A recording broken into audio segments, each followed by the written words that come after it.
भक्ति का अर्थ क्या है, भगवान की ठाकुर की भक्ति जो है उसका अर्थ क्या है, ये मैंने इससे सीखा है। जब बलवा भट्ट इस बात के विषय में सुनता है तो मन में सोचता है, क्या सोचता है, वो सोचता है कि आमी से वैष्णव भक्ति सिद्धांत सब जानी, आमी से भागवत अर्थ उत्तम बखानी। वो सोच रहा था मैं तो बहुत बड़ा वैष्णव हूं, मेरे को सब भक्ति का सिद्धांत जानता हूं, आमी से भक्त अर्थ, और मेरे को अपने को बहुत उच्च कोटि का भक्त समझते थे बलवा भट्ट गोस्वामी अपने को।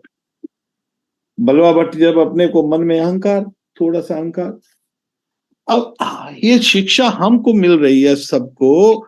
जब हम थोड़ा बहुत कोई भक्ति करता है तो सोचता है पता नहीं मैं कितनी भक्ति कर रहा हूँ, अरे मेरे से तो भक्त और कोई होता नहीं होगा, अरे मैं तो देखो 1 लाख नाम ले रहा हूँ, 2 लाख नाम ले रहा हूँ, मैं तो ऐसा ये इतना प्रचार कर दिया, वहां पर एक मंदिर बना दिया, उधर एक बड़ा सा एक आलीशान मंदिर बन गया है, उसमें से कम 500-700 हजार वहां पर मेरे चेले बैठे हुए हैं, धन संपत्ति की अथाह कृपा नहीं है, अरे बहुत बड़े भक्त है इसीलिए इतना बड़ा मंदिर बनाया है। साधारणतः लोग जो साधु की व्याख्या है इस बात से जानते हैं कि जिसके पास जितने ज्यादा चेले, जिसके पास जितने ज्यादा मठ मंदिर, बड़े बड़े मंदिर, इसका मतलब महाराज जी बहुत पहुंचे हुए हैं ना। ये जो है ये साधु का लक्षण है। साधु का लक्षण जो है वो अलग है। साधारणतः लोग इसी को साधु मान बैठते हैं, बोलते शायद ये महाराज जी बहुत सिद्ध भक्त हैं, बड़ा सा मंदिर बना दिया इन्होंने, एक शहर बना दिया है, साथ में चेले हैं और बहुत बड़ी ख्याति है। ना ना, उसके विषय में पद्म पुराण में शंकर जी बताते हैं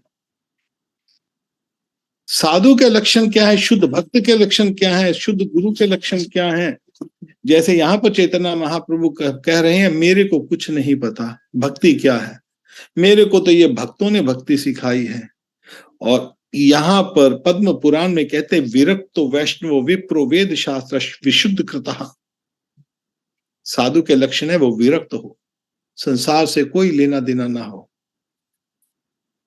आज कल हमारे बाबा श्री ने बताया था, जब पंडित बाबा ने उनको पूछा कि आप भी तो प्रेम सरोवर के, आपने भी तो सोचा है, संकल्प किया कि एक प्रेम सरोवर है, यहाँ पर बाबा श्री ने और उनके जो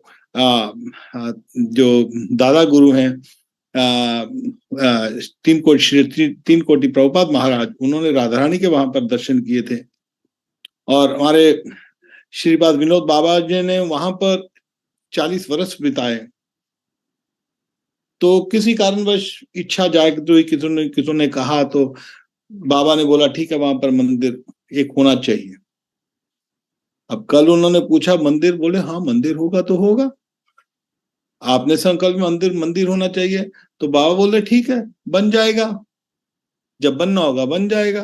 तो आप वहां पर नहीं जाएंगे? बोले हमको क्या करने जाना वहां पर, हाँ दर्शन करने जाएंगे बस, मगर मंदिर बनाकर वहां पर अपना महंत बन जाना, वहां मंदिर का मठ को ये मेरा मंदिर है, ऐसा नहीं। वहां बाबा श्री कहते थे कि जब रूप गोस्वामी जी ने मंदिर बनाए, पूछा पंडित बाबा ने उनको कि जब रूप गोस्वामी जी ने मंदिर बनाए, सनातन गोस्वामी जी ने बड़े बड़े मंदिर बनाए, राधा मदन मोहन, राधा गोविंद जी, तो वहां पर बाबा श्री कहते वहां पर रूप सनातन और सनातन गोस्वामी वहां पर मठ के अधिकारी नहीं बनकर बैठे, वो तो मंदिर बन गया, छोड़ दिया मंदिर बस।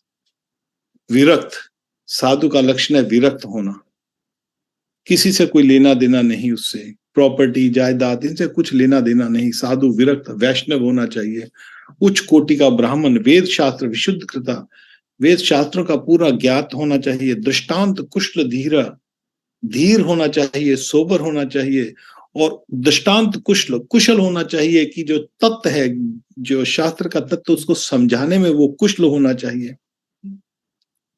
और निस्सप्रहा, लोभी नहीं होना चाहिए। साधु का लक्षण है लोभी नहीं होना चाहिए। साधारणतः क्या देखते हैं, महाराज जी के पास कोई मोटा जो पैसेदार दमदार आदमी आता है तो महाराज जी उसको खूब उसकी आदर भाव करते हैं, खूब हार वार पहनाया, खूब समय लगाया उसके साथ। जो कोई गरीब बेचारा इधर उधर आता है, हमने अपने जीवन में ये चीजें देखी हैं। मैं ये केवल ऐसे नहीं बोल रहा हूं,